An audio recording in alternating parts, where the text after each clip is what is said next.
অভ্যুত্থানের আগের রাজনীতি পরের রাজনীতিতে আপনি কি পার্থক্য দেখতে পান, বা পরবর্তী রাজনীতি আগের রাজনীতি থেকে কি শিক্ষা নেওয়ার আছে?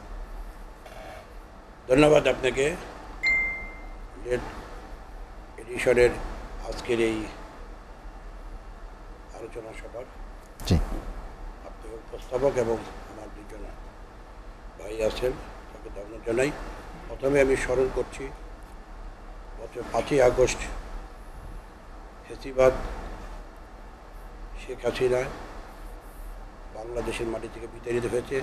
ছাত্র জনতা এবং এদেশে রিক্সাওয়ালা শ্রমিক থেকে শুরু করে সাংবাদিক থেকে শুরু করে সবাই মিলে আন্দোলন সংগ্রাম করেছিল।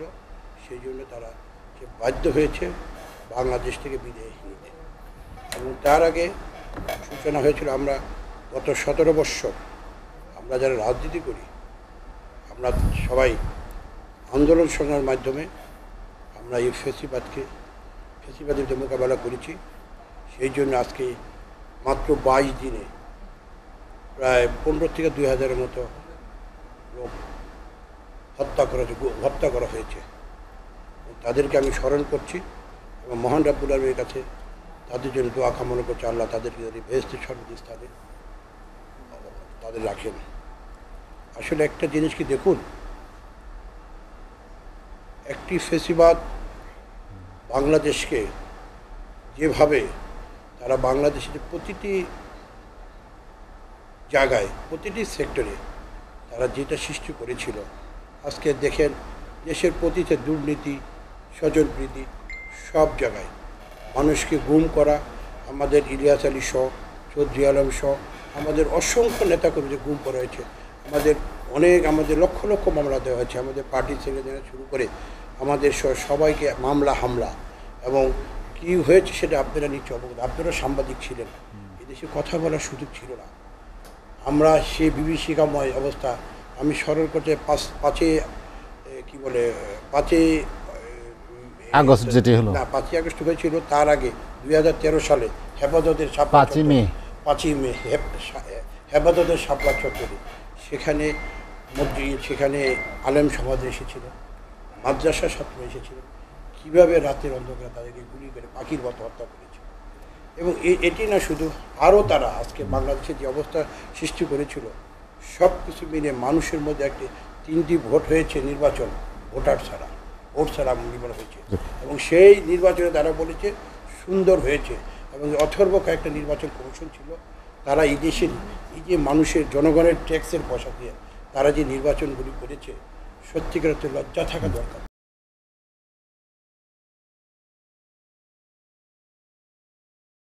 5 আগস্ট পরবর্তী সময়ে যেটাকে সুযোগ তৈরি হয়েছিল, সেই সুযোগটি যথাযথভাবে হয়তো গ্রহণ করা হয়নি বা হাতছাড়া হওয়ার পথে, আপনার কি মনে হয়?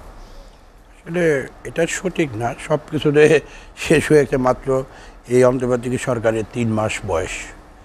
এবং আপনারা নিশ্চয় অবগত আছেন যে ফেসিবাদ শেখ হাসিনা ভারতে বসে ইতিমধ্যে কয়েকটি আপনারা টেলিফোনে যে তাদের টেলিকনফারেন্সে শুনেছেন তাদের নেতাকর্মীদের কী নির্দেশনা দিয়েছে।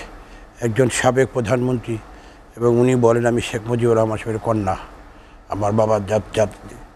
এইসব একটা প্রধানমন্ত্রী যদি এইসব ল্যাঙ্গুয়েজে কথা বলে যে ট্রাম্পের ছবি নেই করবে, নিশ্চয়ই সেটা দেখেছেন অনেক, যেটা বলতে চাই না, তো আপনারা সবাই শুনেছেন। আজকে দেশটাকে বিশৃঙ্খলা সৃষ্টি করার জন্য যা করে উনি সব কিছু করছে। এবং গত 10ই নভেম্বর যে নূর হোসেন দ্বীপে ছিল, সেখানে তাদের একটা বিরাট পরিকল্পনা ছিল যে তারা কি, এবং সেটা ছাত্র জনতা সবাই মিলে সেটাকে প্রতিহত করেছে। আমি বলব প্রতিহতই করেছে তারা, সবাই দেখিয়েছে। 5ই আগস্ট যেভাবে লোক রাস্তায় তার পূর্বে রাস্তায় লোক নেমেছিল, ঠিক 10ই নভেম্বরগুলো সেই অবস্থায় সৃষ্টি হয়েছিল, আমি নিজেও দেখেছি। কারণ এই যে ক্ষোভ মানুষের আওয়ামী লীগের প্রতি, আওয়ামী লীগ যে বাংলাদেশে যে একটা বিরাজনীতিকরণ, শুধু দেশের প্রতি সেক্টর আজকে পলিটিক্সটাকে বিরাজনীতিকরণ করেছে। আজকে দেখেন যে ছেলেটা ধরেন 2009 একটা নির্বাচন হইল, নির্বাচন হওয়ার পরে 14 নির্বাচন বলেন, তারপরে কি বলে 18 নির্বাচন বলেন, তারপরে 24 সালে নির্বাচন, এই নির্বাচনগুলি কি হয়েছে সেটা আপনারা দেখিয়েছেন। এই নির্বাচন আজকে যে ছেলেরা, যার বয়স 7-8 বছর ছিল তখন, আজকে সে ছেলেরা 3বার করে ভোট দিতে পারে নাই। এই যে ইয়াং জেনারেশনের যেটা ক্ষোভ যে আমি আমার ভোটের অধিকার, মানুষের একটা ভোট, এবং আমরা গত 17 তারিখে আমাদের জোরালো একটি দাবি ছিল যে আমরা যারা রাজনীতি করি বিএনপির, যে আমাদের একটা নির্বাচন দেন, একটা সুস্থ একটা নির্বাচন, সেই নির্বাচনে যদি আওয়ামী লীগ আসবে আমরা সেটা গ্রহণ করে নিব, আমাদের সবারই সেটাই ছিল। কিন্তু সেটা তারা করেনি বিদায় আজকে মানুষের ক্ষোভে এবং বাধ্য হয়েছে শেখ হাসিনা বাংলাদেশ থেকে বিতাড়িত হওয়ার জন্য।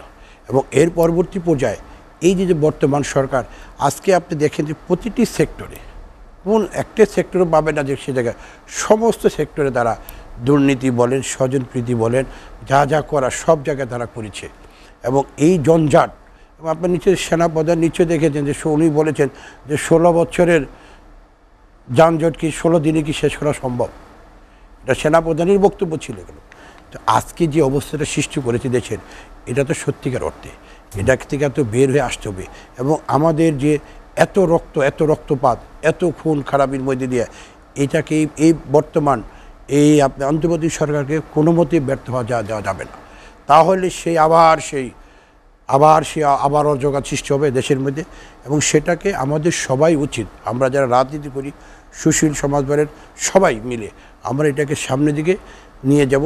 আর এই বর্তমান অন্তর্বর্তী সরকারকেও আমরা আহ্বান জানাবো, আপনারা যত দ্রুত সম্ভব প্রয়োজনীয় সংস্কার করে আপনারা একটা নির্বাচনের রোডম্যাপটা করেন।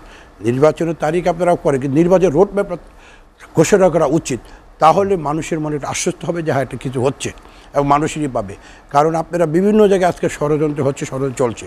এই যে আপনি যে কথা বললেন, যে আমার ভাই বললেন যে আপনার কি বলে, এই যে উপদেশটা সবই ঠিক ছিল, এই যে 2জন উপদেষ্টাকে দিয়েছে, না বললে হয় না। এটা সত্যিকার অর্থে এটা আসলে ডক্টর ইউনূস সাহেব, উনি একজন মানে নোবেল ডিগ্রি তো শোনা, সেই লোকটার সাথে ওই যে আপনি কী বলছে যে কালচার সেক্রেটারি মিনিস্ট্রির দায়িত্ব দিয়েছে, কি ফারুকি নাম ভদ্রলোকের, সে দিয়েছে। তার কোয়ালিফিকেশন কী বলেন আপনারা ইতিমধ্যে বেরিয়ে আসছে, ফেসবুকে আমরা দেখেছি তার কি যোগ্যতা সব কিছু। তো তারপরে শেখ বশিরউদ্দিন, তাকে তার ভাই আওয়ামী লীগের নেতা কী জানি বলে, আওয়ামী লীগের এমপি ছিলেন ওইখানে, এবং সে আমি দেখেছি রামপুরা থানার যে মামলা আছে 49 নম্বর আসামি ছিলেন। এই জিনিসগুলি না করলে মানে ভালো হতো। সরকারটা করলে একটা রকম, আমরাও তো বিএনপি, আমরা তাদেরকে সার্বিক সহযোগিতা করার জন্য এই গত শারদীয় দুর্গাপূজা হলো, সেই দুর্গাপূজায় করলাম তো অলরেডি হিন্দু সম্প্রদায় তারা বলছিল আমরা পূজা করব না, এবং সেটা আমরাও আমাদের পার্টি থেকে সিদ্ধান্ত যে এটা যেভাবে হোক আমরা সেটাকে এই সরকারকে সহযোগিতা করে আমরা সেটা পূজাকে সুন্দর করে দেবো, এবং সেটা আমরা করেছি।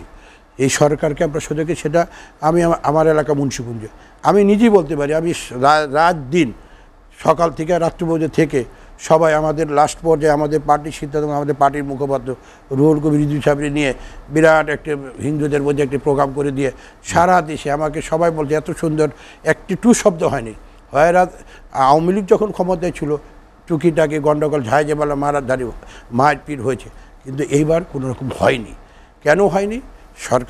সরকারেরও ছিলেন, পাশাপাশি আমরাও সার্বিক সহযোগিতা করেছি বিদায় সুন্দর হয়েছে। এটা আমাদের সবারই উচিত।